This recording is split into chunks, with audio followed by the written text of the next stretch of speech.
There's the pad, there are the toes right there. He travels the world, unearthing those animals that have been long been written off. Sometimes everything has to work towards this, like, with it. But animals, whatever it is, maybe out there have been given up hope for. 15 minutes ago, that animal said, "You're alive." New series Sunday, Tuesday, and 9 on Animal Planet. Available now on the Animal Planet Go app.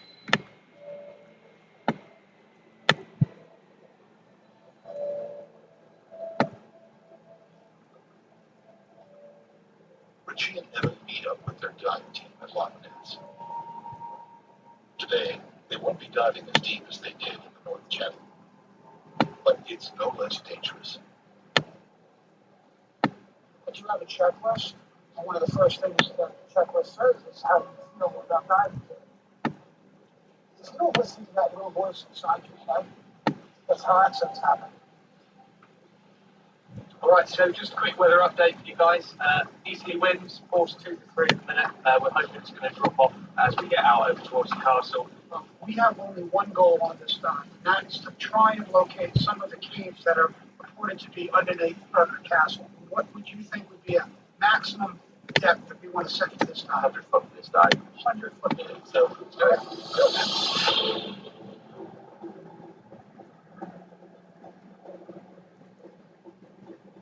Today, Burbank Castle is a popular tourist attraction, but it has a long history. It's been there looking out over Loch Ness since the 13th century. More sightings have been recorded from its grounds than anywhere else.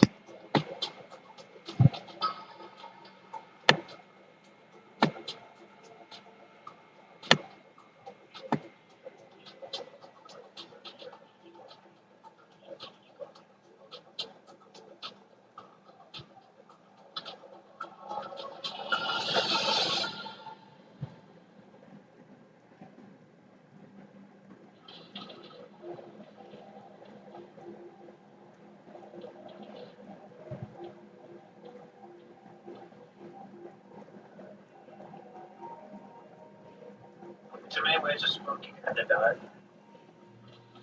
Your light disappears, and you just feel swallowed up. You feel like you're in the belly of the whale almost. If Nessie really is down here, there's a good chance they've never seen her coming.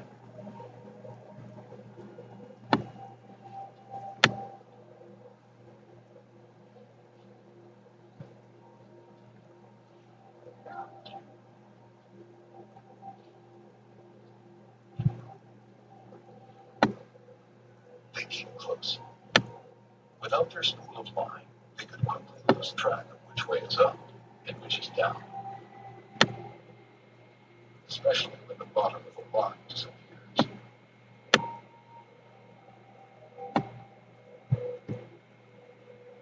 It's a sheer drop, another 650 feet down to the bottom.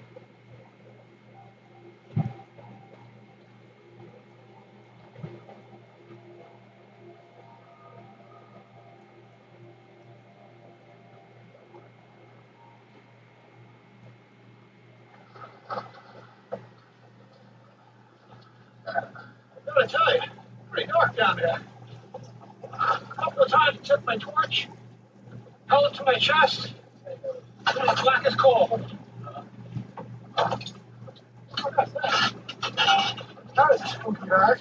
That was fantastic. What a cool place. Did you see that rocky edge going into the abyss? Absolutely. The fish went down. I almost got that fear of heights, you know, like when you get off the ledge. Vertigo. Yeah, vertigo. We did swim quite a distance back and forth under the castle, under that big section of the castle. I mean, I didn't see any caves. No, However, yeah, but the bottom lends it that with all those cranes and ravines we were able to see. absolutely, there were cracks that went back a little bit. I mean, you can certainly use your imagination and imagine some things being bigger and going back further. So what was that in the shallows? Oh, the PVC jungles, that was actually the frame for the Robert Ryan's camera. All those old things in the past, that was the old strobes. I have to wonder if that was the actual camera that caught the famous flipper image. Well, I'll tell you, we didn't see Nessie, and we didn't find a cave that she can be hiding in. But that doesn't mean she isn't there. It doesn't mean the cave isn't there.